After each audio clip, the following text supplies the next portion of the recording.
Salut à toutes et à tous, c'est Boedra. Aujourd'hui je vais parler de l'île d'Oléron. Alors l'île d'Oléron, qu'est-ce que c'est? C'est une île qui est située dans le golfe de Gascogne, en région Nouvelle-Aquitaine, au large des côtes de la Charente-Maritime, dont elle fait partie. Alors l'île ressemble à ça, quand on voit que c'est une île, quelque part, là on voit que c'est entouré de l'eau, d'eau, plus ou moins là de l'océan Atlantique. Alors la superficie c'est 174 km² et il y a une population de 22 324 habitants. Ça a été recensé en 2016. Donc voilà, on voit que par rapport à la France, il est plus ou moins situé au centre-ouest. Donc situation sur carte, donc c'est vrai que j'ai tendance à oublier que la France, il y a aussi des petites îles. Bon, bien sûr, souvent on dit la Corse. La Corse c'est assez grand pour qu'on s'en rappelle. Il y a des petites îles comme ça. Voilà, là. Enfin, si cette carte représente vraiment la France. Un peu quand même. Donc situation sur carte, on voit plus précisément que c'est une île qui ressemble, je sais pas vraiment à quoi on peut dire. Pas vraiment une botte, mais passons. Donc voilà, elle est située ici. Donc, on peut voir situation sur carte France. Donc voilà, beaucoup de choses. C'est-à-dire que c'est l'île, plus grande île française métropolitaine après la Corse. Donc c'est aussi ça, souvent la Corse, qui est très grande. 30 km de long sur 8 km dans sa plus grande largeur. Elle a une superficie, voilà. Donc c'est ce qu'ils ont dit. Donc il y a l'histoire aussi, bien sûr. Mais administrativement, elle correspond au canton de l'île d'Oléron depuis 2015. Donc voilà, le principal pôle commercial, le mercantile et tout ça. Voilà. Elle est aussi surnommée, puisqu'on se rappelle souvent des noms, Oléron la Lumineuse, en raison de son fort taux d'ensoleillement tout au long de l'année. Donc moi, c'est un endroit où on a envie d'aller vivre là-bas, tu vois. Mais des fois, voilà, comme j'ai dit, et c'est un peu comme ça que j'ai pris connaissance, c'est Oléron, c'est quoi? C'est là, il y a vraiment, c'est l'américanisation de la France. C'est-à-dire que c'est Breaking Bad. Donc plus besoin d'aller chercher des séries américaines. Et la France pourrait produire en collaboration avec Netflix ou voilà, avec France 2, l'île d'Oléron, voilà, le Breaking Bad à la française. Ils fabriquaient du crack artisanal dans leur garage.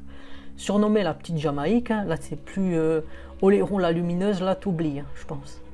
Elle a failli, elle a pas failli à sa réputation justement, parce que voilà, elle a ville connue, île aussi connue pour ça. Donc c'est pour ça le 9 juillet, le tribunal de La Rochelle a envoyé derrière les barreaux des gens responsables du trafic de drogue, quoi. Donc ils alimentaient en cannabis, cocaïne, héroïne et crack. C'est-à-dire cannabis, bon, ça reste soft, mais cocaïne, héroïne, crack, ça commence à être quand même, commence à être violent quand même comme substance. C'est pas des substances, vous en ressortez changé d'une certaine manière. Parce que je vais vous mettre un avant-après, et aussi je vais vous mettre la tarification de ces drogues. Vous voyez que c'est quand même un prix assez excessif. Et en plus, pour finir comme ça, j'ai envie de dire, même pour s'intégrer, c'est pas forcément une bonne chose, quoi. Donc là, ce qui se passe, c'est que voilà, reste à la justice à juger les seconds couteaux du réseau nommé Mon Poisson. Donc après, à la fois consommateur et fournisseur, c'est quelque part, tu manges ou tu dors. Souvent on dit il faut pas manger où on chie, mais là non, là ils sont à la fois les deux. Donc voilà, il est difficile de connaître le montant des transactions, sachant que c'est des substances qui coûtent quand même assez cher. Je vais peut-être vous le mettre là, si j'ai le temps, je vous le mettrai dans la vidéo, vous allez voir là. Donc voilà, tout était consommé, l'argent servait à racheter des produits. Voilà, à la fois, c'était une circulaire. Ils vendaient pour acheter, C'était vraiment, c'est un cercle vertueux ou non vertueux. Donc voilà, ils ne demandent pas, ils disent ah ben là on fait des soirées, c'est open bar.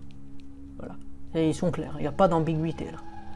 Donc voilà, gangréné par les drogues dures. Ouais, les drogues dures, parce que c'est vrai que c'est quand même des drogues qui sont assez dures, quoi. Bon, je vais pas tester, mais quand il y en a, tu vois leur gueule, t'as compris que c'était pas joyeux. Donc trafic mis au grand jour. Et ils expliquent que les filatures, ils expliquent que le système n'est pas pyramidal comme dans d'autres. C'est d'ailleurs en étoile. Je sais ce que c'est une étoile. C'est-à-dire que ça part un peu dans tous les sens, quoi. C'est-à-dire qu'il n'y a pas vraiment de hiérarchie, je pense que ça veut dire ça. Voilà, d'ailleurs c'est ce qu'ils disent, hein, ne cherchez pas de l'hierarchie. J'ai même pas lu ça, mais c'est ce que voilà, c'est cherchez pas. C'est une étoile, donc ça part un peu des branches séparées. Voilà. Donc vraiment, hein, c'est ça, c'est vraiment Breaking Bad quoi. Et là maintenant c'est pourquoi pas faire une série. Mais il faut quand même rester positif, parce que bon, c'est vrai que tout endroit il y a un peu ces histoires. Mais là on parle du site touristique Infiniment Charente. Donc ils disent qu'est-ce qu'on peut faire sur l'île d'Oléron. Puisqu'il faut être positif, ils disent qu'il y a beaucoup de choses à faire. C'est-à-dire l'océan déjà, c'est vrai que c'est quand même autour de l'océan Atlantique. Donc ça peut être intéressant, faire une cure. Voilà, pour les touristes responsables. Et une reconnexion, c'est même pas une reconnexion. C'est-à-dire maintenant vous allez être avec la nature. C'est important d'être avec la nature, parce que la nature c'est le roi mondial, hein, c'est la nature. Et il y a aussi le mois de novembre, hein, quand on avait toujours dans la cure, l'équitation, week-end avec bébé, promenade tranquille, pique-nique, tout ça. Voilà. Et le week-end en famille, le thalasso en amoureux, la balade à cheval, voilà. Vous voyez, il y a beaucoup de choses. Il y a 2 pages où journal à la mer, il y a beaucoup de choses à faire. Ça, c'est sûr. Mais voilà, c'est une île qui est assez jolie. Bon, il y a un peu le trafic là. Mais j'ai envie de dire, c'est un peu partout pareil, hein, je pense. Mais voilà, là, c'est vraiment pour... c'est le top 3. Le top 3, d'ailleurs, ils disent le port des Salines, le phare de Charisson, Chas-Siron, voilà. Et la citadelle du château d'Oléron. Voilà, donc déjà on apprend des choses comme ça. Puis c'est intéressant, hein, parce que voilà, comme j'ai dit, peut-être ce sera une question un jour où est l'île d'Oléron, la superficie, la taille, le nombre d'habitants, les surnoms aussi, que je résumerai à la fin de la vidéo d'ailleurs. C'est la fin de la vidéo. Si vous l'avez aimé ou pas aimé d'ailleurs, commentez, likez, dislikez et abonnez-vous. Ça aide à faire grandir la chaîne et ça me permet aussi d'apprendre des choses.